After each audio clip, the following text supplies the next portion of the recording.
Bonjour à tous. La semaine dernière, nous avons vu la parashat Nasso, où nous avons parlé de toute l'assemblée des tribus, de toutes les tribus qui avaient rapporté au Mishkan, suite à l'inauguration, en tant qu'inauguration pour le Mishkan, ce Mishkan-là transportable dans le désert.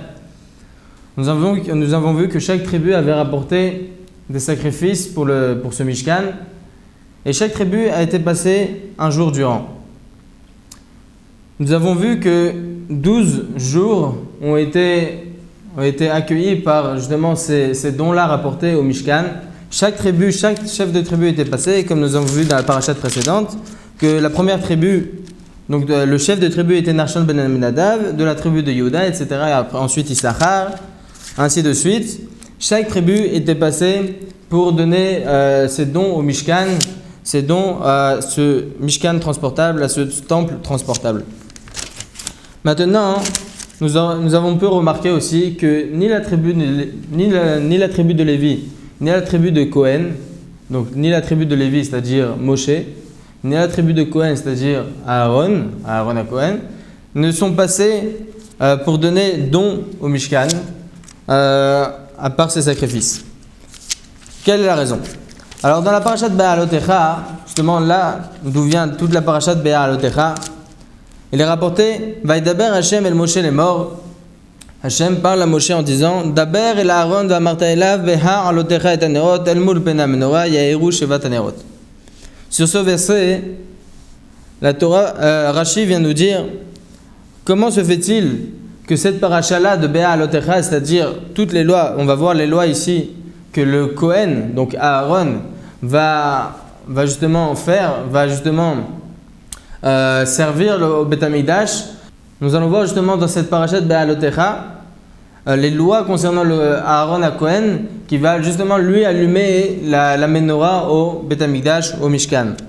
Alors la Rashi pose la question, comment se fait-il que la parashat de Nesiim, la parasha concernant les dons portés au Mishkan, les dons donnés au Mishkan suite à son inauguration, comment ça se fait qu'il y a une telle juxtaposition entre cette paracha ici que nous allons voir, les lois concernant la menorah avec Aaron à Cohen, avec les dons donnés au Mishkan?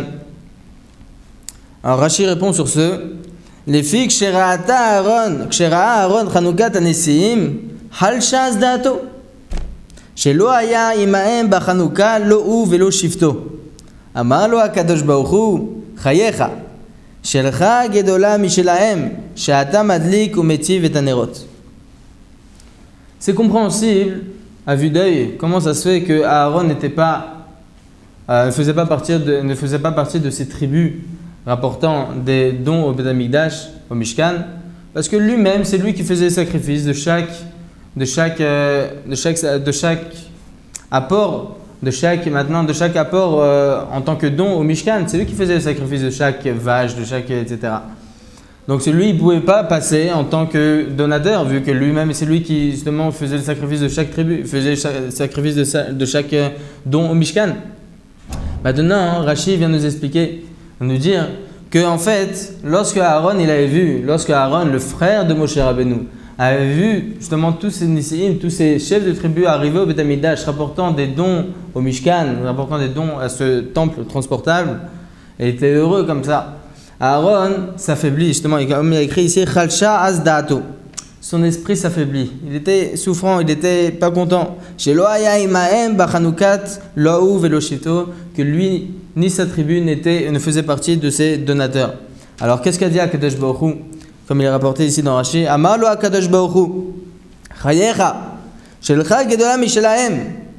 Ce que tu vas avoir toi comme loi, que tu vas faire au jour le jour, est plus important que ce qu'ont fait les chefs de tribus en rapportant des dons au Mishkan.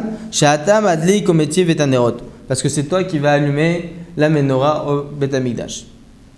Maintenant, là on répond pourquoi Aaron à Cohen n'était pas au Beth Amikdash.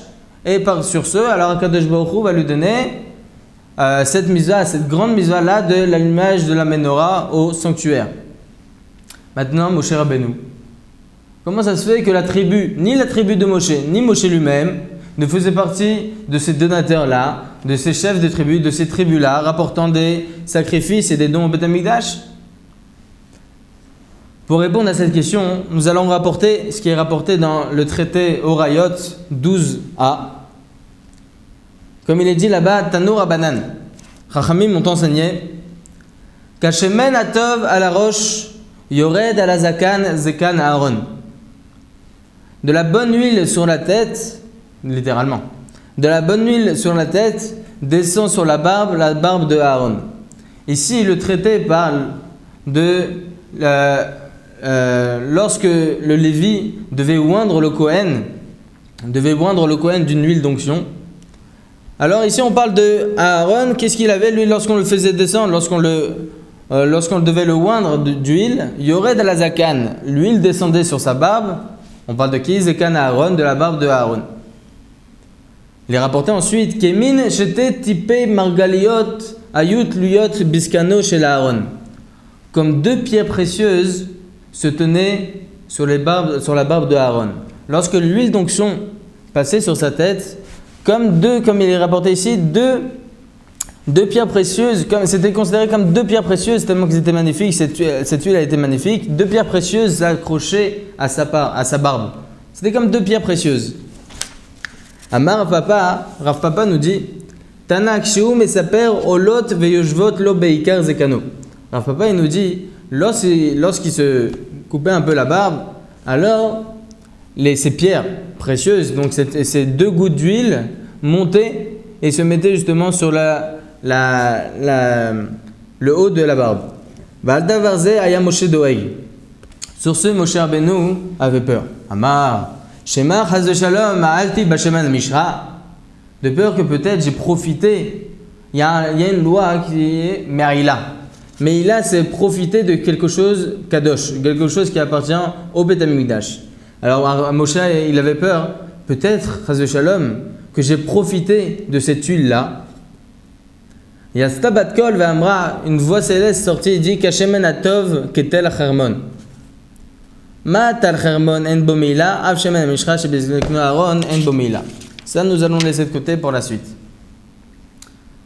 Moshe Rabbeinu avait peur que lorsque c'était le Lévi qui devait oindre le Kohen, que lorsqu'il allait oindre le Kohen, lorsqu'il a oint Aaron et qu'il a vu donc ces deux gouttes d'huile et qui se trouvaient sur sa barbe, Moshe Rabbeinu il a eu peur, il a dit peut-être que j'ai profité, Chaz v'Shalom, de peur que j'ai profité de cette huile qui est kadosh. Alors on ne comprend pas.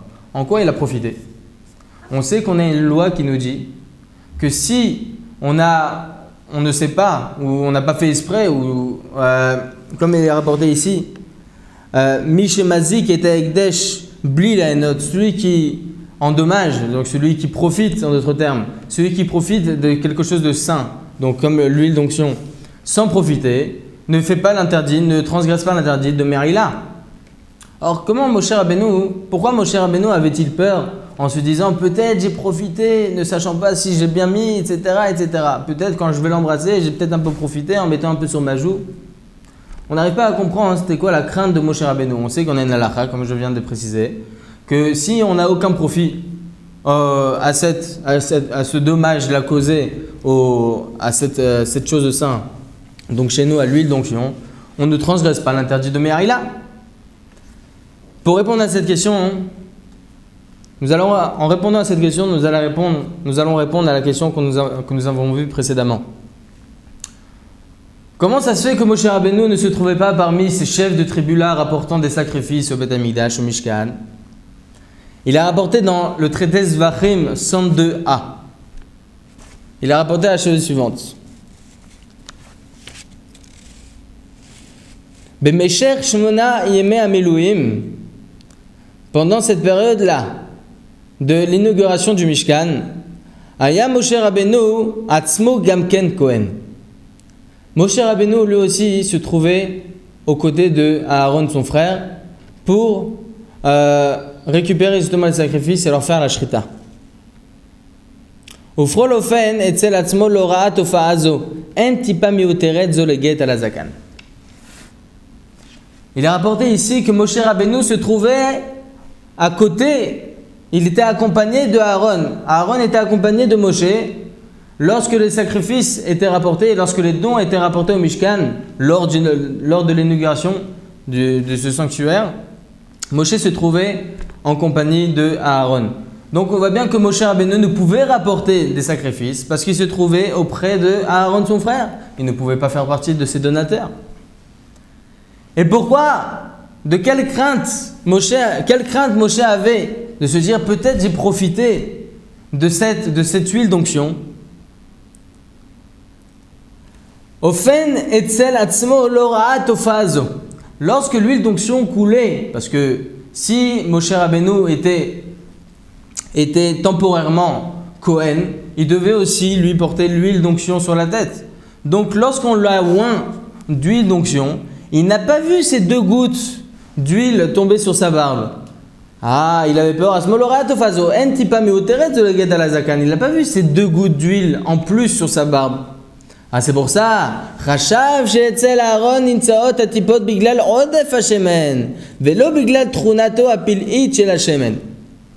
Comme il est rapporté ici dans ce Sefer, Shiurim al-Agadot Razal, il est dit ici, sa crainte n'était pas sur l'huile d'onction, de peur qu'il a profité, etc. Il avait peur, peut-être, j'ai mis plus d'huile que ce qu'il en fallait. Moi, lorsque on m'a mis l'huile d'onction sur moi, il n'y avait pas ces 2 gouttes qui pendaient justement sur ma barbe comme 2 pierres précieuses. C'était normal, il n'y avait rien. Lui sur Aaron, je vois 2 gouttes d'huile qui pendaient sur sa barbe. Je me dis alors, peut-être j'ai profité en mettant plus, peut-être j'ai mis plus d'huile que ce qu'il en fallait. Et donc là, il y aura un problème de transgression de la loi de Merila. Sur ce, une bat kol, une voix céleste sortit en disant Kashemen atov ketal harmon. De même, lorsque la rosée tombe sur le Beth Amikdash, et on a le droit de profiter de cette rosée, tout le monde, il n'y a aucun problème. Non, c'est la même chose. Av shemen amishra shebizekan Aaron en bo meila. Une voix céleste sortit pour Moshe Rabbeinu en disant de même que la rosée tombant sur le temple, tout le monde peut en profiter. Ainsi, la même chose, l'huile qui se trouve sur la barbe de ton frère Aaron, il n'y a pas de problème de transgression de Meila. Mais quand bien même, pourquoi tout cela? Parce que Aaron, c'était lui qui n'allait pas servir temporairement au Beth Amikdash. On sait bien que ses enfants et ses arrière-petits-enfants, et Bezrat Hashem, lorsque le 3e temple sera reconstruit, ça sera aussi des Kohanim qui vont servir au Beth Amikdash. C'est pour cela qu'Akadosh Baruch Hu a fait ce miracle spécialement à Aaron pour faire montrer ces 2 pierres précieuses, comme 2 pierres précieuses se trouvant sur sa barbe. Mais sur Moshe Rabbeinu qui servait que temporairement au Beth Amikdash, il n'avait pas justement ce nes-là. Badaïn, comme il est rapporté dans la suite de la Gemara, dans le traité Orayot 12a, Adaïn aya Aaron doeg. Aaron, il avait toujours peur, il s'est dit peut-être que ces gouttes-là qui se trouvent sur ma barbe, peut-être que j'en ai profité parce que ça me fait beau, etc. Amar. Alors il a dit à Aaron, Shema Moshe lo ma'al. Peut-être que Moshe, il n'a pas transgressé l'interdit de Meila. Aval animalti, peut-être que moi, j'en ai profité. Yasta batkol, une seconde voix céleste sortie va Amralo et lui dit, Ine matov umanaim. De même que ton frère Moshe n'a pas de problème de transgression de la loi de Merila, ainsi toi t'en fais pas. Ne t'en fais pas. Ce que tu as sur la barbe, il n'y a pas de problème de profit. Donc on voit ici, d'abord pour répondre à la première question que nous avions, comment ça se fait qu'Aaron ne pouvait pas servir? Bon, on avait répondu de soi-même parce que lui-même, il était celui qui faisait les shritot, celui qui faisait les sacrifices rapportés par les chefs de tribu. Donc il ne pouvait pas faire partie de ces chefs de tribu. Et comme on avait répondu dans le premier rachid de Béa Alotecha, donc de notre paracha, Akadosh Baruch Hu lui fit don justement de cette grande mitzvah-là, de l'allumage de la menorah dans le Beth Amikdash. Maintenant, pourquoi Moshe Rabbeinu ne faisait pas partie de ces chefs de tribu? Parce que lui-même était auprès de Aaron. Auprès de Aaron, il était temporairement Kohen. C'est pour ça que lui, cette tribu, ne fit pas partie de ces chefs de tribu-là. Shabbat Shalom Borach.